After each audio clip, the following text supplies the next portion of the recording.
Merhaba arkadaşlar, hepiniz hoş geldiniz. Umarım iyisinizdir arkadaşlar. Arkadaşlar bugün sizlere 3 dakikalık grafikte bir al-sat taktiği, bir al-sat stratejisi göstereceğim arkadaşlar. Bugün 3 tane indikatör kullanacağız ve bu 3 indikatör ile birbirlerini teyit edeceğiz arkadaşlar. Birbirlerini ayrıştıracağız da yani grafik üzerinde. Bunlar hakkında püf noktalarını, nelere dikkat etmemiz gerekiyor, nasıl bir fake sinyal veriyor, bunları göstermeye çalışacağım arkadaşlar. Videoya geçmeden önce arkadaşlar yorumlarda hocam gerçekten çok güzel püf noktaları veriyorsunuz diyorlar. Teşekkür ederim. Hani bu konu hakkında sevindim gerçekten. Eğer birilerine faydalı olabiliyorsam gerçekten çok sevindim arkadaşlar. Teşekkür ederim yorumlarınız için. Anlattığım eğitim videolarında aklınıza takılan bir yer olursa arkadaşlar videonun açıklamalar kısmında Telegram adresim mevcuttur. Oradan bana ulaşabilirsiniz. Aklınıza takılan herhangi bir konuyu, soruyu sorabilirsiniz arkadaşlar. Ben de dilim döndüğünce sizlere yardımcı olmaya çalışırım. Şimdi eğitim videosuna geçiyorum arkadaşlar. Şimdiden teşekkür ederim beni dinlediğiniz için. Arkadaşlar bugünkü konumuz 3 dakikalık bir al-sat stratejisi. Burada nasıl bir al-sat oluşturabiliriz? Öncelikle 3 dakikalık periyot olduğu için burada çok yüksek bir kar marjı beklemeyelim arkadaşlar. Yani 3 dakikalık periyotta bir al-sat sinyalleri oluşturacağız. Yani burada çok büyük bir al-sat marjı yakalamamız mümkün değil. Yani hayal olur. İlk önce bunları söyleyeyim arkadaşlar. 3 tane indikatör kullanacağız arkadaşlar. 3 indikatörü de siz de bilirsiniz. Stokastik kullanacağız, MACD kullanacağız ve EMA indikatörünü kullanacağız. Bunları kesiştireceğiz. Bunları birbiriyle teyit edeceğiz arkadaşlar. Bunlarla bir al-sat koşulu oluşturmaya çalışacağız. Gösterdiğim stratejiyi arkadaşlar Forex piyasalarında da kullanabilirsiniz. Borsada da kullanabilirsiniz. Kripto paralarda da kullanabilirsiniz arkadaşlar. Çünkü videonun yorumlarına çok geliyor. Hocam burada kullanabilir miyiz diye. Kullanabilirsiniz arkadaşlar. Ben genelde bir scalping stratejileri, taktikleri gösterdiğim için çoğu piyasada çalışır arkadaşlar. Ki şu anki göstereceğim strateji 5 dakikalık periyotta da kullanabilirsiniz arkadaşlar. Yani ben 3 dakikalık üstünden göstereceğim ama 5 dakikalık periyotta da kullanabilirsiniz. Yeter ki kullandığınız grafik bizim stratejimize el versin. O yüzden gözle bir backtest yapın. Açtığınız zaman grafiği gözle bir backtest yapın. Ve bakın strateji burada ne kadar sağlıklı çalışmış, ne kadar sağlıklı çalışmamış. Eğer strateji orada geçmişe dönük iyi çalışmışsa arkadaşlar o grafikte o stratejinin çalıştığını doğrulayabiliriz. Bunu da şimdiden söyleyeyim arkadaşlar. Arkadaşlar ilk önce göstergeler kısmından EMA açıyoruz. Hemen bunun arkadaşlar girdi ayarlarını değiştiriyoruz. EMA 34 yapıyoruz. Kaynak olarak kapanış almıyoruz arkadaşlar. OHLC 4'ü alıyoruz. Şunun hemen rengini değiştireyim. Biraz da büyüteyim. Şimdi OHLC 4 nedir arkadaşlar? Onu söyleyeyim ben size. Arkadaşlar OHLC 4 grafiğin en yüksek, en güçlü yerlerini alıyor. Yani ne demek bu? Şimdi 34 periyot var ya arkadaşlar. 34 tane barın en yükseğini, en düşüğünü, kapanışını ve açılışını alıyor. Bunları kendi içinde formülize ederek bize bir hareketli ortalama çiziyor. Yani biz şu anda 34 barlık bir hareketli ortalama görüyoruz. Bunu söylemiş olayım. Bir diğer indikatörümüz stokastik arkadaşlar. Bunun da girdi ayarlarını değiştiriyoruz arkadaşlar. Grafiğimiz 3 dakikalık olduğu için şu şekilde 8 ve 3 yapıyoruz. Bir diğer indikatörümüz MACD. Yine aynı şekilde arkadaşlar MACD'mizin de ayarlarını değiştiriyoruz.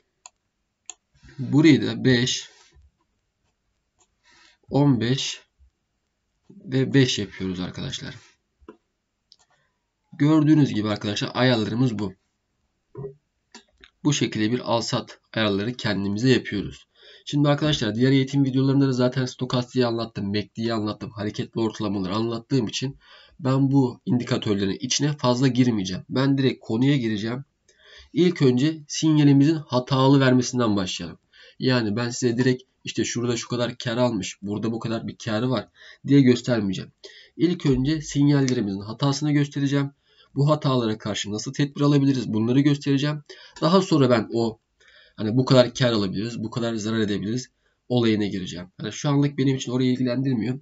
Ben direkt hatalı sinyallerden başlıyorum arkadaşlar. Şimdi şurada gördüğünüz gibi hep ne diyoruz? İşte stokastiğimiz al verdiği zaman, yani mavi turuncu yukarıya kestiği zaman bir al koşulu oluşturuyor. Evet, çok güzel bir al koşulu oluşturmuş burada. Yine aynı şekilde MACD de bir al koşulu oluşturmuş arkadaşlar. Yine mavi yukarıya kesmiş. Hasbelkader şimdi baktığımız zaman M34'ün üstünde mükemmel. Yani burada bize 3'te 3 bir al koşulu oluşturmuş. Ama gel gelelim şuraya. Yani şu bölgede mesela örnek veriyorum. Bir hatalı sinyal söz konusu. Şimdi burada stokastik al vermiş. Arkasından sata düşmüş. Yani şurada bir alım yapsak şuradan tepeden mal almıştık ve stop olmuştuk arkadaşlar. Bundan nasıl korunuruz? Her zaman diyorum ya arkadaşlar size. Birden fazla indikatör kullanırsak ve birbiriyle ters bağlantıda çalışan indikatörleri kullanırsak biz olabildiği kadar zararlardan kurtuluruz. Baktığımız zaman zaten MACD'miz sattı. Şimdi stokastin burada bir şey al vermesi bize bir şey ifade etmiyor. Çünkü MACD'miz sattı ve MACD'nin histogramları da zaten şu anda kırmızıda. Onu da görebiliyoruz arkadaşlar. Hani buradan şu şekilde kurtuluruz dediğim gibi. Stokastik al verdiği zaman MACD'mizin de al vermesini bekleyelim. Çünkü şurada gördüğümüz gibi fake sinyalleri birçok kez düşebiliriz. Mesela burada stokastik bir fake'e düşmüş. Burada da bir fake'e düşmüş. Yani şurada da bir fake'e düşmüş arkadaşlar. Gördüğünüz gibi. Hani buradaki sinyallerden kurtulabiliriz bu şekilde. Şimdi burada EMA'yı ne yönde kullanacağız? Şimdi arkadaşlar genelde EMA bize bir trend belirlediği için hani ben EMA'yı ekstra bir indikatör olarak açtım. Fiyatlar M34'ün üstünde işleme girersek arkadaşlar, yani fiyatlar M34'ün üstündeyken iki indikatörümüze al veriyorsa M34'ün üstünde girersek olabildiği kadar stop olma olayından kurtulabiliriz. Çünkü EMA altında kesişimlerde arkadaşlar, mesela şuralardaki kesişimlerde biraz daha işlemler riskli olabiliyor. Bunu da söylemek istedim. Şimdi konumuza devam edelim. Şimdi umarım şurayı anlamıştırsınız arkadaşlar. Hani stokastik tek başına kesmesi bize bir şey ifade etmiyor. Evet, baktığımız zaman M34'ün üstünde. Ama MACD'miz satta. Şimdi MACD'miz satta. Bir de MACD hakkında şöyle bir ufak bilgi vereyim. MACD'nin arkadaşlar şu arkadaki histogram dediğimiz barları var gördüğünüz gibi. Alım satım yaparken onlara dikkat edelim. Hani eğer koyu bir kırmızı ise yani orada bir satışın çok olduğu, yani hacimli bir satışın olduğunu anlayabiliriz. Ama kırmızılık artık şeffaflaşıyorsa ve beyaza dönüp beyazdan yeşile doğru dönüyorsa orada artık bir yükselişin gelebileceğini anlayabiliriz arkadaşlar. Ben MACD'yi anlatırken ki diğer eğitim videolarında da anlattım arkadaşlar. Buradaki MACD çizgilerin histogram üzerinde olduğu zaman nasıl bir tepki veriyor? Histogramdan uzak olduğu zaman nasıl bir tepki veriyor? Bunları anlattım arkadaşlar. Bu videoda anlatmak istemiyorum, videoyu uzatmak istemediğim için. Oradan izleyebilirsiniz arkadaşlar MACD hakkındaki bilgileri.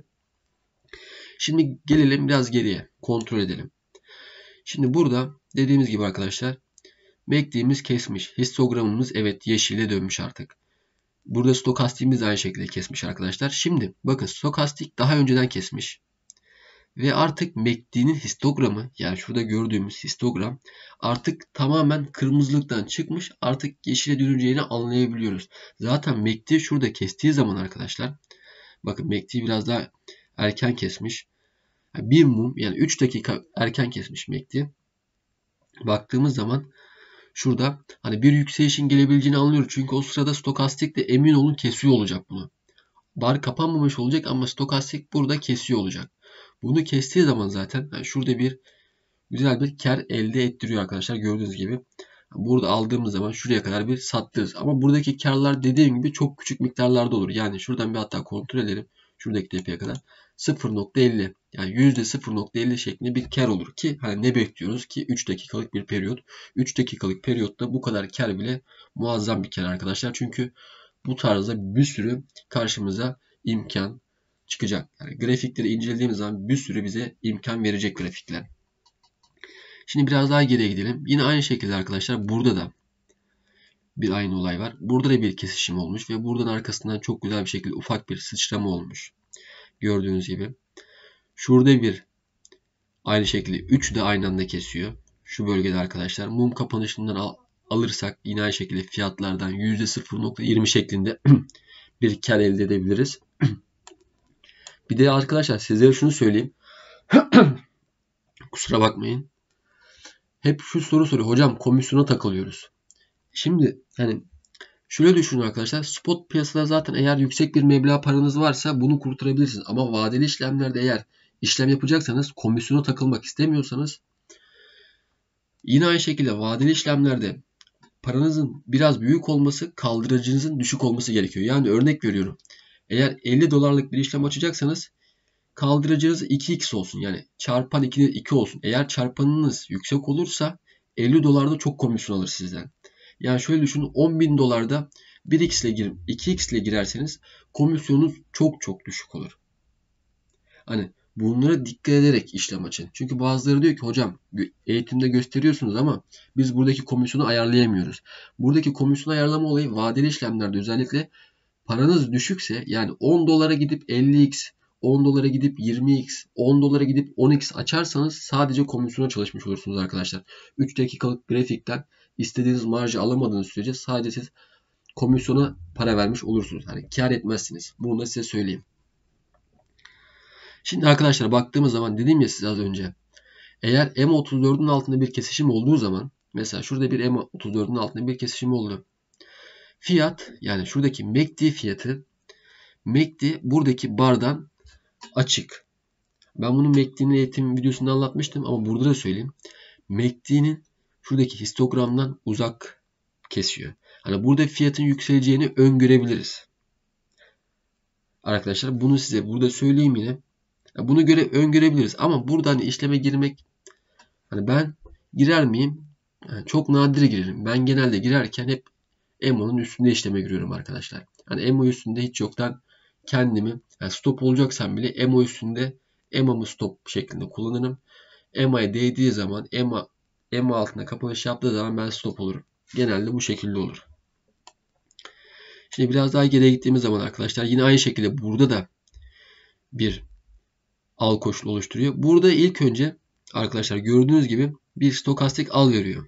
Ama stokastiğin al verdiği yerde MACD'nin histogramı kırmızı arkadaşlar. Buna dikkat edin. Histogram beyaza döndüğü zaman bir işleme girin. Şimdi şurada MACD şu kırmızıda al veriyor. Zaten şu mumda al veriyor. Yani şu mum zaten bir yükselişin geleceği anlamına geliyor arkadaşlar. Mum formasyonlarında. Şurada bir al veriyor. Arkasından beyaza dönüyor histogram. Dikkat edin buraya. Histogram beyaza dönüyor ve fiyat yükseliyor arkadaşlar. Zaten arkasından da MACD'yi kesiyor. Yani bunları bilirsek, hani ezbere gitmeyelim. İşi bilerek gidersek zaten kar ediyoruz arkadaşlar. Burada kesiyor ve arkasında fiyat yükseliyor. EMA altındayken kesiştiği zaman ve EMA'ya fiyat değiyorsa arkadaşlar EMA'yı bir direnç olarak görün. Nasıl yani, hani buradayken fiyat EMA'nın üstündeyken bir destek olarak görüyorduk. Fiyat EMA'nın altındayken bunu bir direnç olarak görelim. Yani satışımızı buraya koyabiliriz. Yani şuradan deriz ki M34'e değer, oradan döner deriz. Çünkü orası bir direnç deriz. Bu şekilde de bir satış belirleyebiliriz kendimize. Biraz daha geri gidelim arkadaşlar. Bakın mesela burada da yine aynı şekilde çok güzel bir şekilde kesişim var. Üçlü hatta. Hem EMA üstünde bir kapanış geliyor. Hem stokastik kesiyor hem MACD kesiyor arkadaşlar. Arkasından da şöyle bir alt koşulu oluşturuyor. Yani şuradaki kâra bakalım. Yine aynı şekilde arkadaşlar 0.70. Yani buna 0.50 diyelim. 0.50 gibi bir şeklinde bir işlemden para kazanabiliriz. Biraz daha geriye gidelim. Daha fazla bakalım arkadaşlar. Yani bizim için önemli olan kestikleri yerler. Mesela burada da kesmiş arkadaşlar. Buraları göstermiyorum arkadaşlar çünkü hani dersiniz ki hocam buraları niye atlıyorsunuz? Yani buralarda hatalı sinyal var. Hani burada hatalı sinyal yok.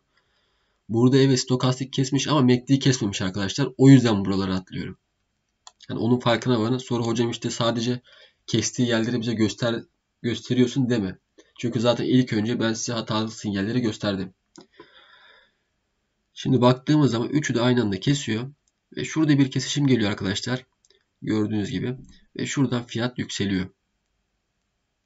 Bakın hatta ikisi kesiyor. Düzeltiyorum. Stokastik ve MACD kesiyor. Ve buradan bir yükseliş geliyor. Gördüğünüz gibi. Burada stokastik kesiyor. Ama MACD kesmiyor arkadaşlar. Yani gördüğünüz gibi. Biraz daha geriye gidelim. Hani aynı anda kesenleri bizim yakalamamız gerekiyor. Mesela şu bölge arkadaşlar. Aynı anda kesmiş. Şurada bir kesişim var. Aynı anda kesmiş ve şu kadar bir kar bırakmışlar. Şuranın karı bize ne kadar olur? Ona bakalım. Bu da hemen hemen 0.60 civarında arkadaşlar. %0.60 civarında bize bir kar bırakıyor. Yani buradaki amaç şu arkadaşlar. 3 dakikalık bir grafikte hani çok fazla bir marj beklemeyelim. Çünkü komisyon da çalışmayalım. Hani komisyonun fiyatına da dikkat edelim. Ona göre bir işlem açalım. Kaldıraç oranımızı elimizdeki portföyümüzle eşit tutmaya çalışalım. Ki çünkü hani çok düşük bir portföyde yüksek bir kaldıraç açarsak çok yüksek meblağlarda komisyon öderiz arkadaşlar. Bunlara dikkat etmeye çalışalım.